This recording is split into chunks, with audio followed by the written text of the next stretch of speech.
Happy Monday, Red Lion. I'm Bree. And I'm Mr. Ziegler. And we'll be your hosts for today. Attention juniors. Junior achievement will be coming back to our school on April 4th and 5th, beginning period 2 and ending period 7. Your homeroom teachers will give you and your group your colors the last week of March. Make sure you mark your calendars. Are you excited for Minithon? It's coming up soon. Our Minithon will be held from April 21st at 7 p.m. to April 22nd at 7 a.m. If you're interested in attending, please use the Donor Drive QR code to find the sign-up site. You must raise at least $50 to participate, but the more you raise, the more perks you get at the event. It also is looking for staff volunteers for the event. If you can give any of your time as a teacher or faculty, reach out for Minithon members to hope to see you there. Here's Aaliyah with the weather. Good morning, Red Lion. I'm Aaliyah, and this is your daily weather announcement. Today we will be looking at a high of 60 degrees with a low of 38, with a 37% chance of rain around 2 p.m. Tomorrow it will be a high of 51 degrees with a low of 29 and partly cloudy, with winds around 10 miles an hour. So make sure to bring a jacket. And now back to our main hosts. Thank you, Aaliyah. Let's talk prom. The Lion Locker will be hosting Project Prom on Saturday, April 1st from 10 to noon. For any senior in need of a free prom dress, enter through the B200 doors. Please see Ms. Tremblay with questions. If anybody wishes to donate a dress, please drop the dress off any time this week to A205, Ms. Tremblay's room. On that note, prom guest forms are now available in the main office, A207 and A205. Any senior taking a non-senior guest or non-Red Lion guest must complete the form before purchasing a ticket. All non-senior guests must be approved by administration prior to purchasing a ticket. That's all for what we have for announcements for today. I hope you have an amazing start to your week, and stay safe, Red Lion.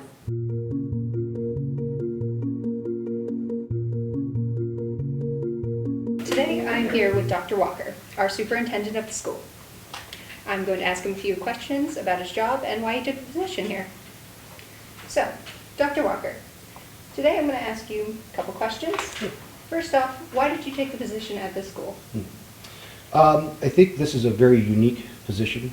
Superintendency is a great opportunity to really have a pretty phenomenal impact not only on our schools but in our community. So I think it was an opportunity for me to develop some connections and really be a part of a greater school community that allowed me to give back. I think that was probably the biggest thing for me in terms of being able to give back to Red Lion. Obviously, being a graduate here is where I got my start.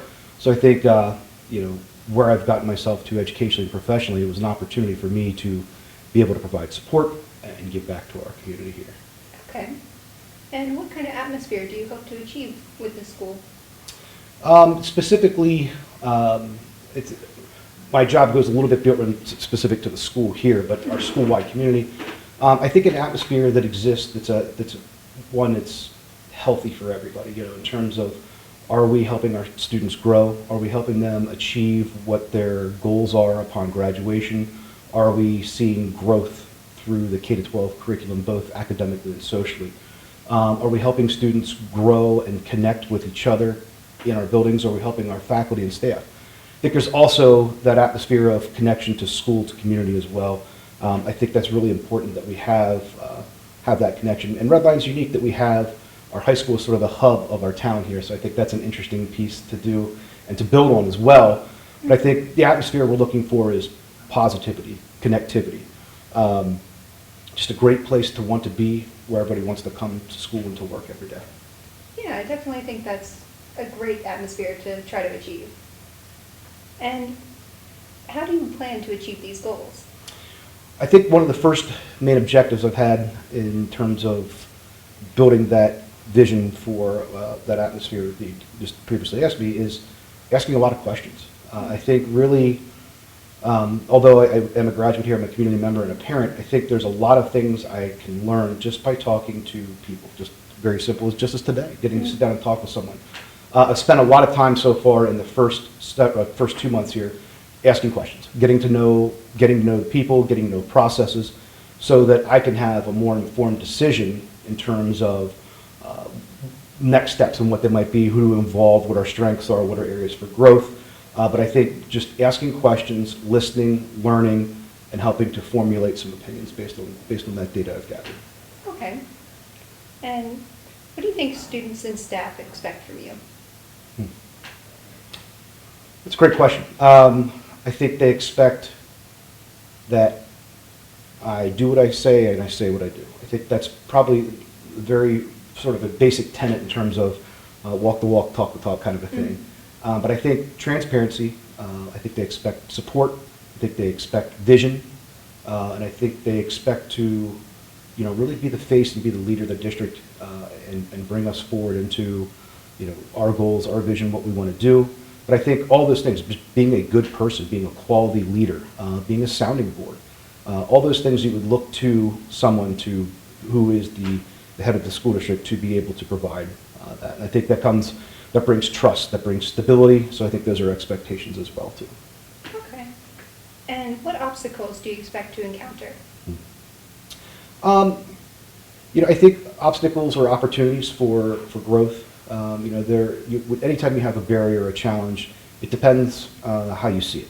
If you see it as a roadblock or a wall that's just an impasse to get through, you can either go above it, around it, sometimes go through it, depending on what you need to do. But I would think that, looking at things like that, obviously we know it's a very fiscally challenging time. It takes a lot of money to run a big school district like we have here. So that is certainly something that we're always keenly aware of in terms of that. We want to make sure that we're providing great resources for our teachers, for our students, so that we're able to achieve the learning that we expect. And just look around here in our building, our facilities. We want to make sure that we're keeping up to date, keeping things modern, keeping things clean, keeping things safe. I think those are all things we always need to look at. But and I think there's also challenges with building relationships. I think there's a lot of pressure on kids right now, a lot of pressure on teachers right now. So I think that can also sometimes be a wedge in between people. So, just being aware of that and making sure that we're focusing on relationships as well, too. Yeah, I definitely agree. And how do you plan to overcome any of these obstacles that you may find? Well, we have great staff around us. We've got a great board of school directors that will support our mission and vision. So I think that's a really strong tie right there in terms of the community. Having a good administration that sets the tone and the focus and the vision for our teaching staff, and our teaching staff building those relationships with students. I think also having that greater connection between what happens here during the day and then to the greater community, that builds that trust, that builds that relationship, that I think that brings that community togetherness to us. And just being aware of current modern practices, being aware of laws, being aware of, in terms of we have a new governor in the state, so what those fiscal implications are for public funding, I think are also very keen things that we all need to be aware of as we prepare for the future.